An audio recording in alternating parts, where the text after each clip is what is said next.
The cafe was alive with the soft hum of conversations, the clinking of cups, and the smell of freshly ground coffee beans swirling in the sunlit air. But amid the warmth of laughter and the morning bustle, one thing stood out: the tremble in the waitress's hand as she placed a steaming cup of cappuccino in front of the sharply dressed man by the window.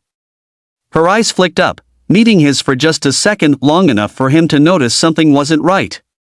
And then, without a word, she slipped a small folded note under his saucer. The man, Adrian Cole, CEO of a billion-dollar tech company, almost ignored it. He was used to getting notes, business cards, and bold propositions from people who wanted his attention. But something about the urgency in her eyes stopped him. As soon as she walked away, he discreetly unfolded the paper. The message made his pulse quicken and his throat dry instantly.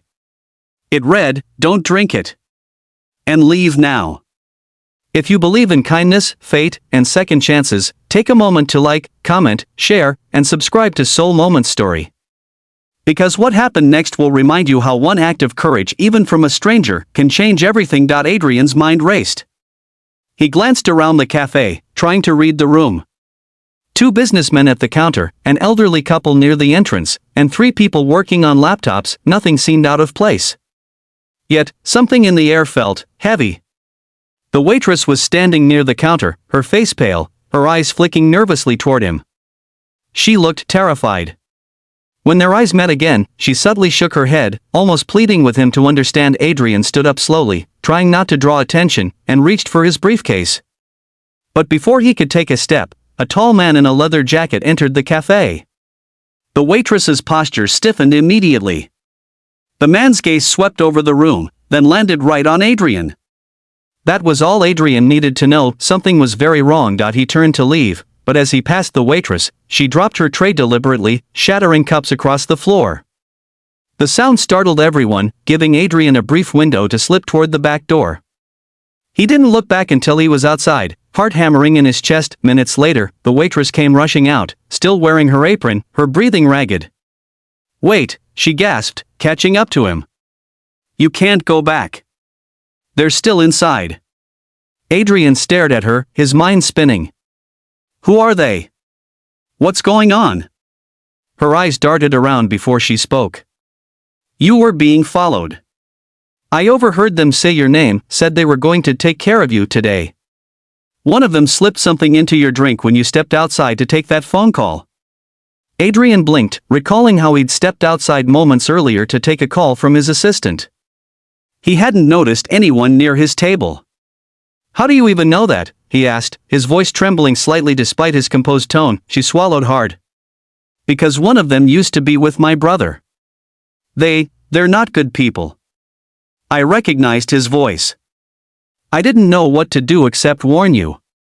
Her name was Mara Quinn, and she looked nothing like the kind of person you'd expect to intervene in something so dangerous. Her brown hair was tied back hastily, her uniform slightly worn, her hands trembling from fear, yet there was a fierce kind of bravery in her eyes. The kind of courage that didn't come from confidence, but from conscience. Adrian was speechless for a moment, then his instincts as a leader kicked in. He took out his phone to call security and the police, but Mara shook her head quickly. "No, don't. Not here. They'll see you." She grabbed his hand, her touch surprisingly steady despite the situation. "There's an alleyway behind the building. Go that way. I'll distract them." But Adrian wasn't the kind of man to run away and leave someone else in danger. "I'm not going anywhere without you," he said firmly. "You just saved my life." Her eyes widened. "Please, I can handle." Before she could finish, the cafe door burst open. The man in the leather jacket stepped out, scanning the street. Adrian reacted without thinking. He pulled Mara behind a parked car, holding her close. They crouched there, barely breathing, as the man's footsteps echoed on the pavement. After a few tense seconds, he turned and walked in the other direction, muttering something into his phone. When it was finally safe, Adrian exhaled deeply. "You're coming with me," he said quietly, determination hardening his voice. "We need to get you somewhere safe too." Over the next few hours, everything unfolded like a movie. Police were eventually called, and with the help of cafe security footage, 2 suspects were caught, one of them an ex-employee from Adrian's company who had been fired for fraud a year earlier.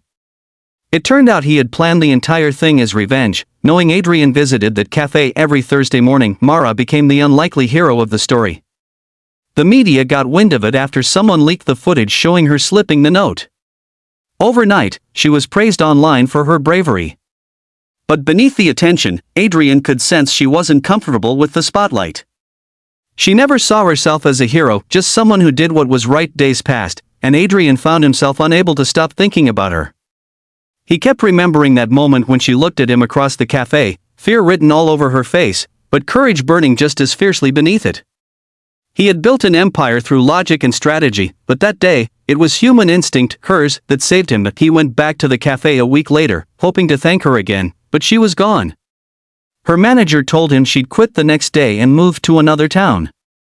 Said she needed to start over, the manager said. Life hasn't been easy for her. Adrian could have let it go. But something in him refused to. Over the next few weeks, he quietly had his team look for her, not out of guilt, but gratitude.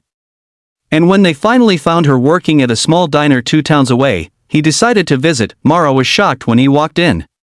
She'd been wiping down tables when she froze at the sight of him, the man whose life she'd saved, now standing in her humble diner in a crisp navy suit, holding a small bouquet of daisies.